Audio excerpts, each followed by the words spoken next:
The Misanthrope Society, a Taipei bar for people who dislike humankind.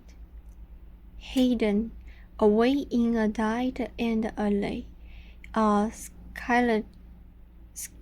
skeleton perches on a bar stool with a wine glass and a cigarette, grinning victoriously. He leans against a wall emblazoned with a quote from Franz Kafka. There is an infinite amount of hope in the universe, but not for us. The antisocial theme of the bar place is inclusiveness. The owner, who has suffered from severe depression, wanted to provide a space that was welcoming to others in need.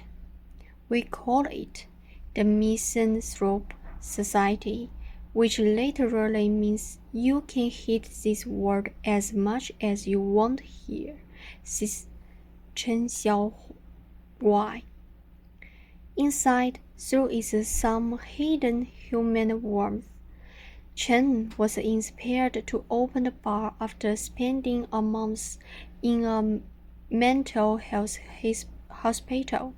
I think the most important thing in my case in stepping out from the dark side is the help from people, the friends I meet in hospital, says Chen.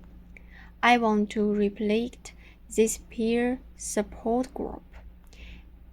At the Misanthrope Society, you can get the lattice of a community without bother, as the bar is also a coffee shop and a bookstore, offering featuring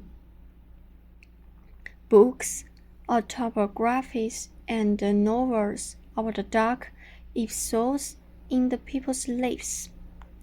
Mental health is not talked about much, and is often still misunderstood and stigmatized. The Misanthrope Society offers an outlet for all the drinkers and diners to express their mood. It would be wrong, perhaps, to call this an anti-bar, as many long drinks have sought out solace from other people in bars the world over, but by humorously playing up the dark side, the Misanthrope Society draws in people wanting a drink with a difference, as well as those hope for a bit of understanding. Are you sure you want to back to real life? A sign on the door asks on your way out.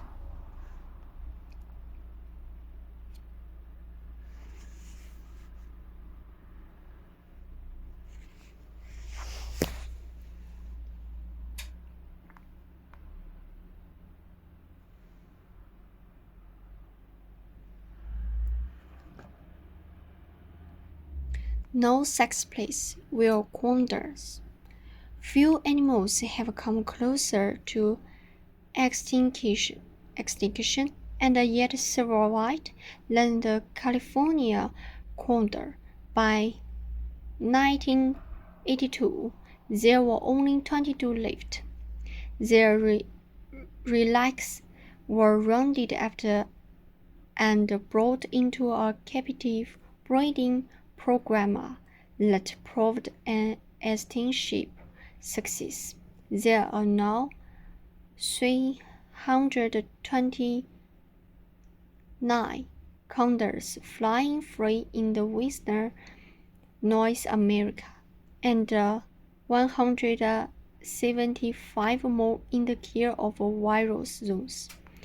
As a projection of these numbers suggests, these birds are among the most closely monitored in the world. It therefore came as a shock to Oliver Reader, a geneticist. When he discovered that two of the females he was scrutinizing had laid eggs unfertilized by males, which then went on to hatch. Parthenogenesis, as this form of male-free reproduction, is common in invertebrates and not unheard of in vertebrates, but it has rarely been recorded in birds, and when seen it has always been in circumstances when no male were around and it was therefore only reproductive, a point available. In these instances, neither chick prospered when failed to thrive and probably died of starvation at the age of 2. The other died of complications from a food injury when it was nearly 8 years ago. At the moment, it is hard to know whether the reader has stumbled on an intriguing and previously unperceived mode of wine reproduction or an aberration of later winder synephsis. But if condors and possibly other bird species are randomly reproducing by parthenogenesis, then some rewriting of the textbooks will definitely be in order.